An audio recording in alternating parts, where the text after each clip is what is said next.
Bismillahirrahmanirrahim. Aziz Talba, Assalamu alaikum. In today's lecture, we will discuss formylation of the aromatic compounds. The introduction of formyl group in the aromatic compounds is known as formylation of the aromatic compounds.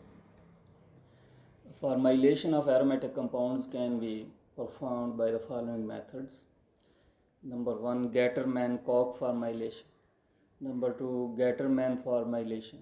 Number 3, Riemer-Treimer formylation and Willsmere formylation. So first of all, we will discuss Gattermann-Koch formylation. In this method, formyl group is introduced on the aromatic compound by treating it with carbon monoxide and hydrochloric acid in the presence of Lewis acid. For example, when benzene is treated with a mixture of carbon monoxide and HCl in the presence of aluminium trichloride as a Lewis acid catalyst, formyl group is introduced on the benzene ring, and in this way we get benzaldehyde. Now, mechanism में इसके formally it was thought that the reaction proceed through the formation of formyl chloride followed by Friedel-Crafts acylation catalyzed by the Lewis acid. यानी शुरू में पहले ये इस mechanism के बारे में ये सजेस्ट किया गया कि कार्बन मोनोक्साइड और hydrochloric acid at first they react with each other to form this acid halide which is called formyl chloride, और फिर इस एसिड हैलाइड और इस ल्यूइस एसिड कैटलिस्ट की मदद से ये फार्माइल ग्रुप जो है वो इंट्रोड्यूस होता है, just like Friedel-Crafts acylation reaction. This explanation was unsatisfactory because it involves the formation of intermediate formyl chloride which has never been detected or isolated from the reaction mixture. यानी इसमें एक ऐसा intermediate जो है वो involve है formyl chloride जिसको reaction mixture में से ना तो किसी ने कभी डिटेक्ट किया है और ना ही आइसोलेट किया है, तो इसकी प्रेजेंस वो एस्टेब्लिश नहीं किया जा सका, लिहाजा एक्सपेरिमेंटली इसका सजेशन का कोई प्रूफ नहीं है. So this suggestion was unsatisfactory and thus ruled out and rejected, and it was later on experimentally proved that the electrophilic species formyl cation is formed as follows. यानी ये बजाय इसके कि ये कार्बन मोनोक्साइड और HCl formyl chloride बनाएं, तो ये ल्यूइस एसिड कैटलिस्ट की असिस्टेंस से ये यहाँ से एक हाइड्रोजन आयन जो है वो इधर ट्रांसफ़र हो जाता है कार्बन मोनोक्साइड पर, और इस पर ये कार्बन पर एक लोन पेयर है, उसकी मदद से ये हाइड्रोजन आयन को एक्सेप्ट कर लेता है, इसकी वजह से इस कार्बन पर पॉजिटिव चार्ज क्रिएट हो जाता है और ये फॉर्माइल केटाइन जो है वो बन गया है along with this counter negative ion. तो ये एक आयन पेयर जो है formation has taken place in which positive ion is formyl cation. तो फिर ये फार्माइल केटाइन जो है वो रेजोनेंस स्टेबलाइज्ड है, तो इसका फिर ये it undergoes attack by the aromatic compound and formation of this sigma complex, then loss of hydrogen ion from this sigma complex give rise to the introduction of formyl group and formation of benzaldehyde. Another method for formylation is Gattermann formylation. It was carried out by only Gattermann, so that is why it is called Gattermann formylation. So this method is an actually alternative to the Gattermann-Koch formylation, employing HCN instead of carbon monoxide. तो Gattermann-Kock फार्मेलेशन में carbon monoxide gas का इस्तेमाल है जो कि poisonous gas है, जो कि कलरलेस और ओडोरलेस गैस है, और if inhaled sufficiently it causes suffocation and even if inhaled for longer time even death में अकर. So to avoid any dangerous effect or accidental effect of carbon monoxide, this was replaced by HCN, hydrogen cyanide gas या hydrocyanic acid.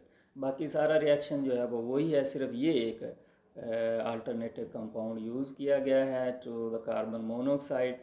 और बाकी जो है reaction is the same कि formyl group is introduced on the aromatic ring.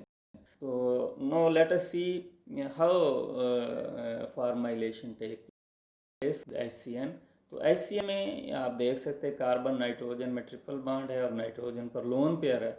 तो with the assistance of Lewis acid catalyst, this hydrogen ion is transferred to this nitrogen, and in this way this positive ion is formed, and this is the electrophile of this reaction. Instead of formyl cation in the previous reaction, this electrophile is named as iminium ion. It is formed as a part of this ion pair. Then this iminium ion is also resonance stabilized iminium ion and electrophile, and it readily undergoes attack by the aromatic compound to form the sigma complex. This sigma complex loses hydrogen ion to form this intermediate species, which is called iminium chloride. It is not a final product. It can be very easily hydrolyzed under acid catalyzed conditions to the formyl group. यानी यहाँ पे ये जो double bond है, इस hydrolysis का separate mechanism water का attack होता है with the help of acid catalyst इस कार्बन पर, और बाद में ये जो CH ग्रुप है ये फार्माइल ग्रुप में चेंज हो जाता है with the breaking of this double bond along with the formation of ammonium chloride. So in this way iminium chloride is hydrolyzed to finally to the benzaldehyde. Now the problem is ये जो HCN gas है, it is also poisonous gas, and owing to its poisonous nature it is conveniently produced by using its solid salts, which are easily manageable salts like zinc cyanide, from which it is generated in situ by the reaction with HCl. यानी ये solid salt जो हैं ये भी poisonous ही होते हैं, cyanide salts, but as they are in the solid form they can easily be managed and their danger can easily be avoided. So HCN is generated from these salts. हम करते ये हैं कि एरोमेटिक कंपाउंड जो है flask में लेते हैं, उसके बाद ये साइनाइड सॉलिड साल्ट जो है वो ऐड कर देते हैं, और फाइनली जो है वो HCl ऐड करते हैं और वेसल जो है वो क्लोज़ कर देते हैं.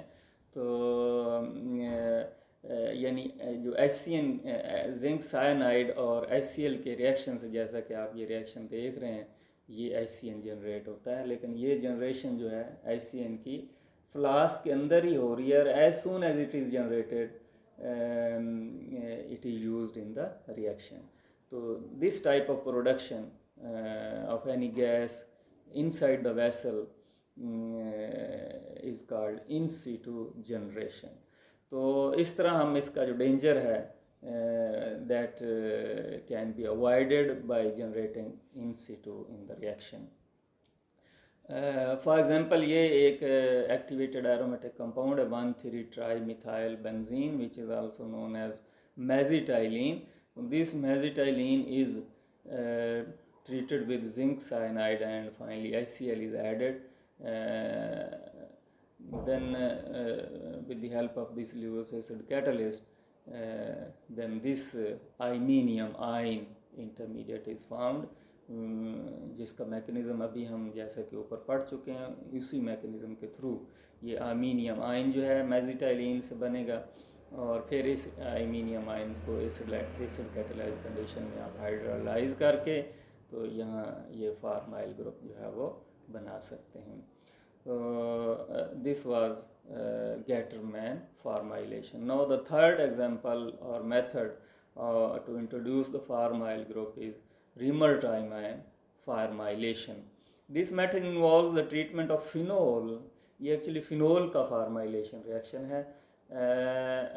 It involves the treatment of phenol with chloroform in the presence of alkaline condition, in the presence of sodium hydroxide alkali, to yield orthoformylated phenolate ion, which on hydrolysis produces orthosalicyl aldehyde.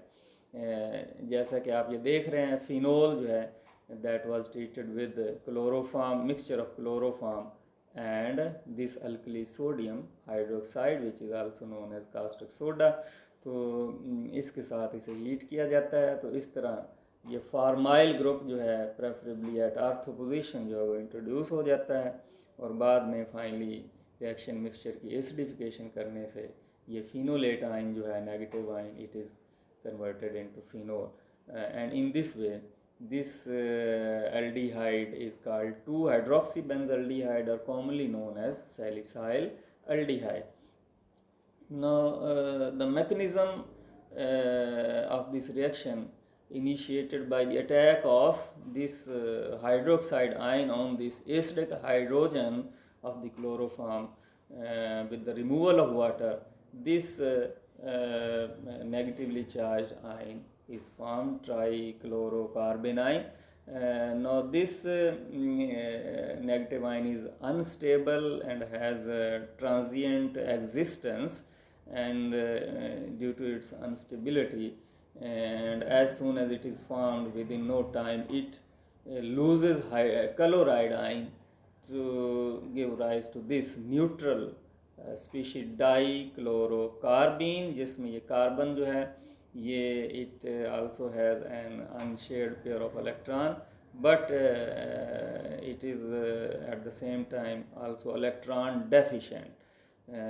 This dichlorocarbene is actually the neutral electrophile of this reaction. तो यहाँ आप ये सवाल कर सकते हैं कि ये इसमें तो लोन पेयर है, लोन पेयर वाले तो इलेक्ट्रॉन रिच होते हैं. तो नहीं, इसका कार्बन के पास नो डाउट ये unsaid pair of electron in the form of loan pair है, और ये डाईवेलेंट है.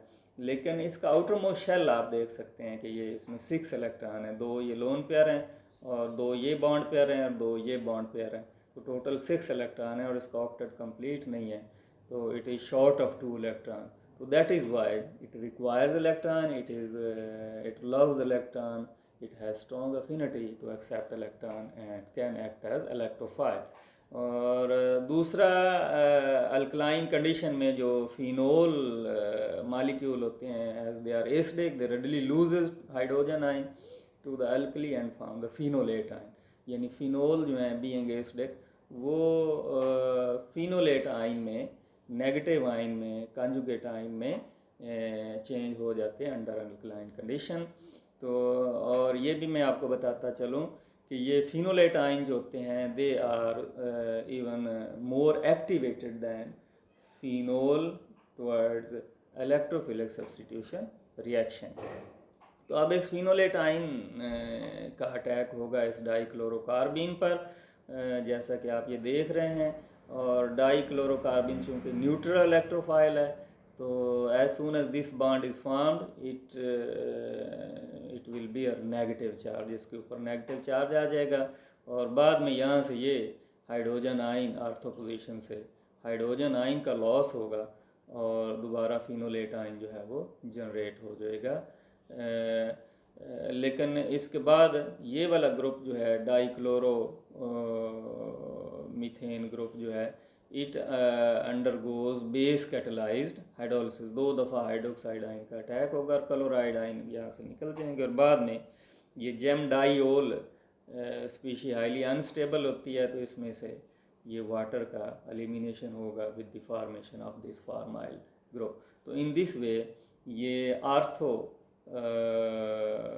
फॉर्माइल फिनोलेट आयन जो है वो बन जाएगा, और फाइनली हम रिएक्शन मिक्सचर की एसिडिफिकेशन जब करेंगे तो ये फिनोलेट आयन फिनोल में चेंज हो जाएगा, और इस तरह हमें ये सैलिसाइल एल्डिहाइड जो है वो हासिल होगा.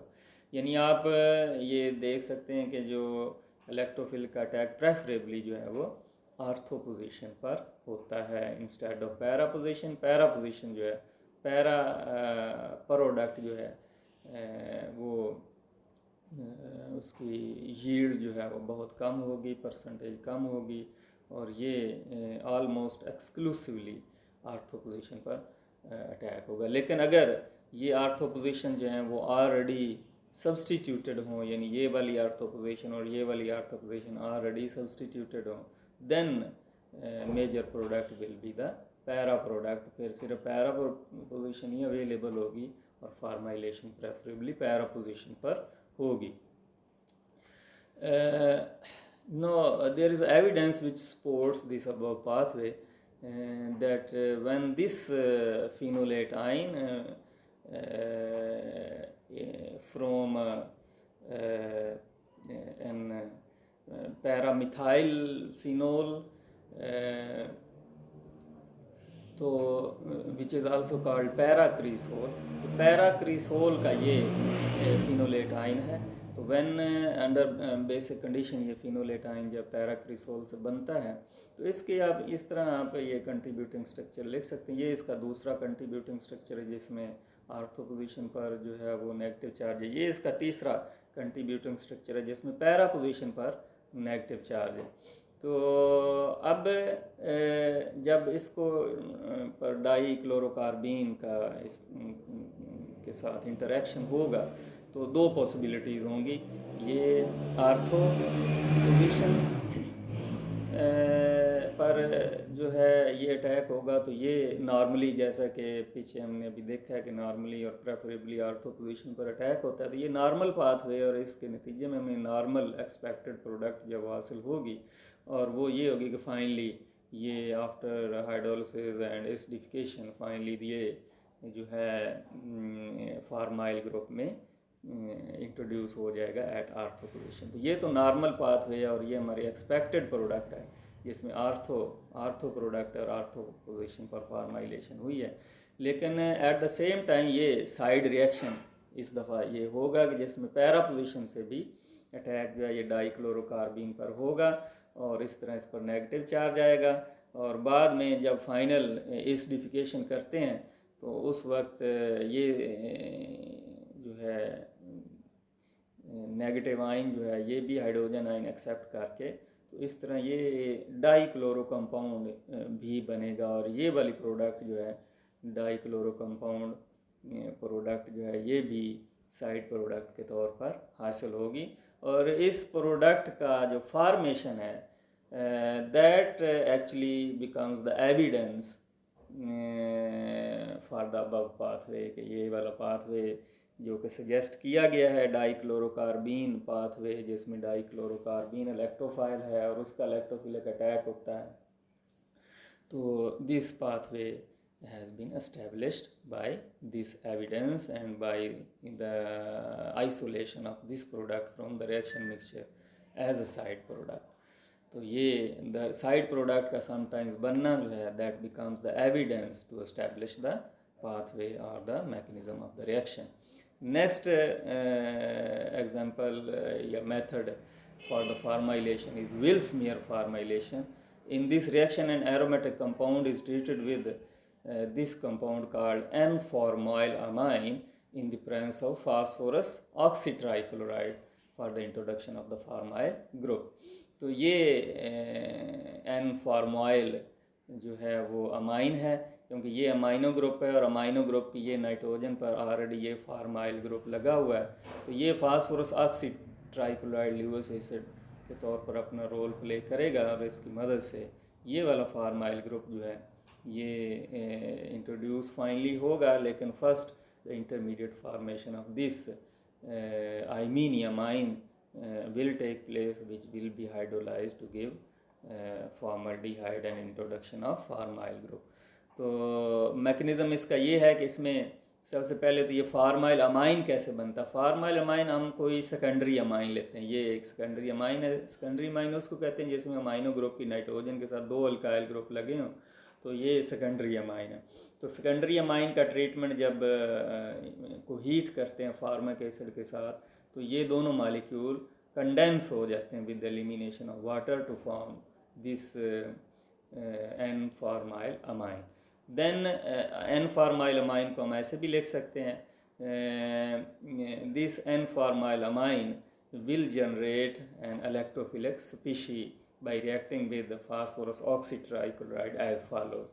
जैसा कि ये शो किया गया इस एन फॉर्माइलमाइन का through oxygen with the help of with the assistance of this lone pair through oxygen इस फास्फोरस एटम पर अटैक होगा और पहले ये इंटरमीडिएट स्पीशी बनेगी जो कि अनस्टेबल होगी और इसमें से ये यहाँ से 3 क्लोराइड में से एक क्लोराइड जो है इस कार्बन पर ट्रांसफ़र हो जाएगा और इस स्पीशी का इसमें से एलिमिनेशन हो जाएगा। ये नेगेटिव आयन इसमें से एलिमिनेट होगा और ये आइमीनियम आयन जो है having chloro group on the one carbon, this will form and this is resonance stabilized and this will act as electrophile in the next step.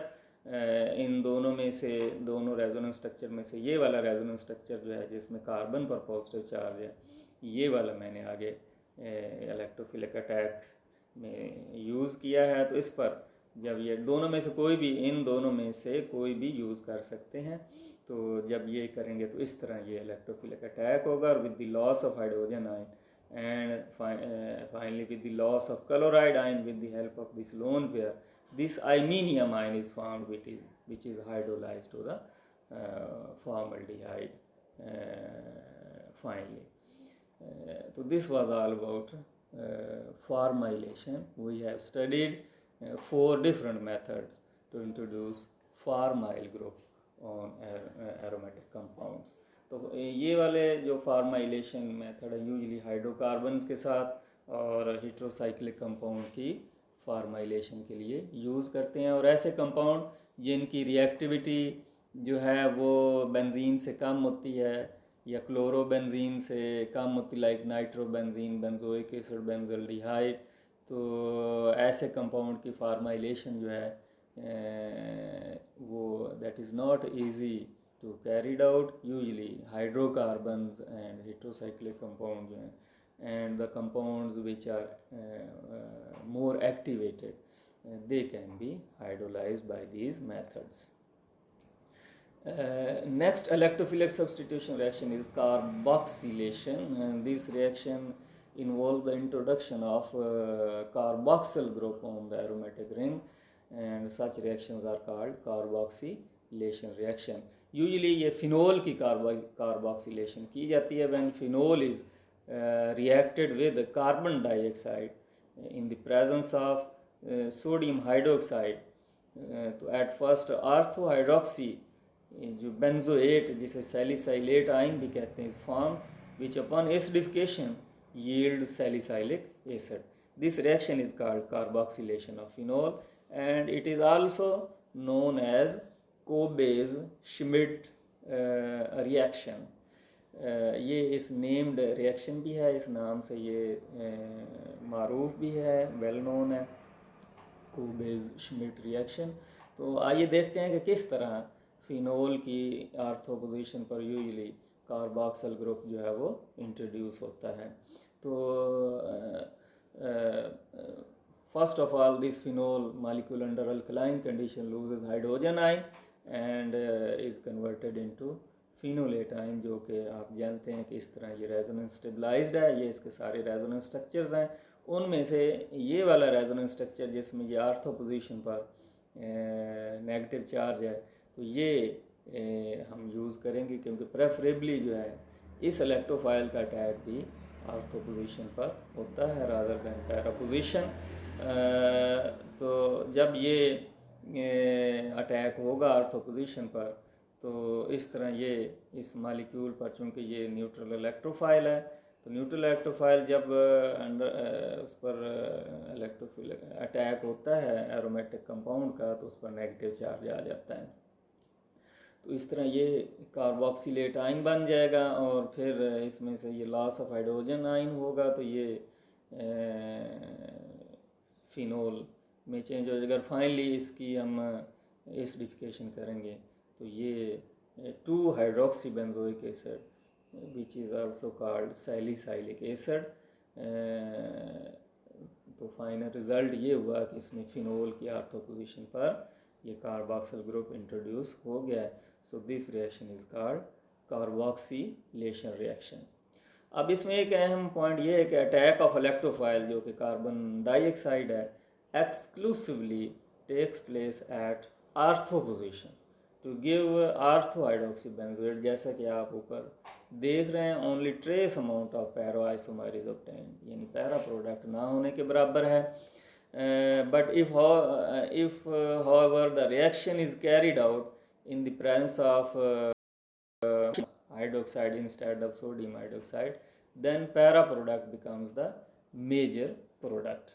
यानी अगर आप ये रिएक्शन जो है, जो आपने अभी हमने पढ़ा है फिनोल की कार्बोक्सिलेशन, ये अल्कलाइन कंडीशन में होता है। अगर आप अल्कली जो है वो सोडियम हाइड्रोक्साइड यूज़ करेंगे तो फिर preferred product, major product, dominant product वो आर्थो फार्माइलेटेड प्रोडक्ट होगी, यानी आर्थो पोजीशन पर फार्माइलेशन प्रेफरेबली होगी।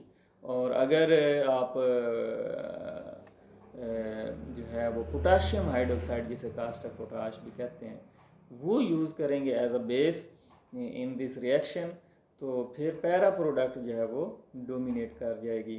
तो इसकी लॉजिक जो है, it has been suggested that preferential artho attack with sodium phenoxide may result from the stabilization of the transition state through chelation of sodium ion in the ion pair।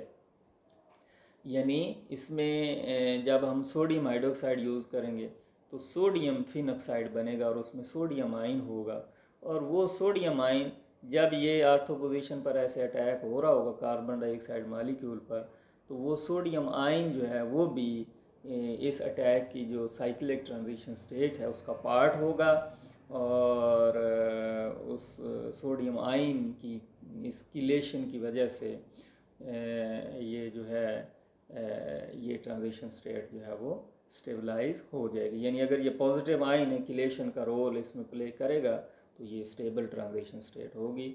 अब potassium ion में क्या होता है कि अगर हम potassium hydroxide use करेंगे तो उसमें यहाँ ये सोडियम की बजाय पोटाशियम आयन होगा, तो potassium ion is larger and likely to be less effective in this role of stabilization of transition state. और यहाँ अगर पोटाशियम आयन होगा तो चूँकि that is bulkier in size, उसका साइज़ जो है वो लार्जर है, तो लार्जर साइज़ वाला आयन जो है वो ये यहाँ पे ये जो किलेशन का रोल है और इस ट्रांजिशन साइक्लिक ट्रांजिशन स्टेट को स्टेबलाइजेशन का रोल जो है in case of ortho attack, वो उतना ज़्यादा परफॉर्म नहीं कर सकेगा, अपना रोल प्ले नहीं कर सकेगा बीइंग बल्कियर इन साइज। तो दैट इज़ वाई अब प्रेफरेबली जो है वो अटैक, दस attack eight para position now dominates in this case। So that is all about carboxylation of phenol, in other words Kobe-Schmidt reaction। This is all about today's lecture। Allah Hafiz।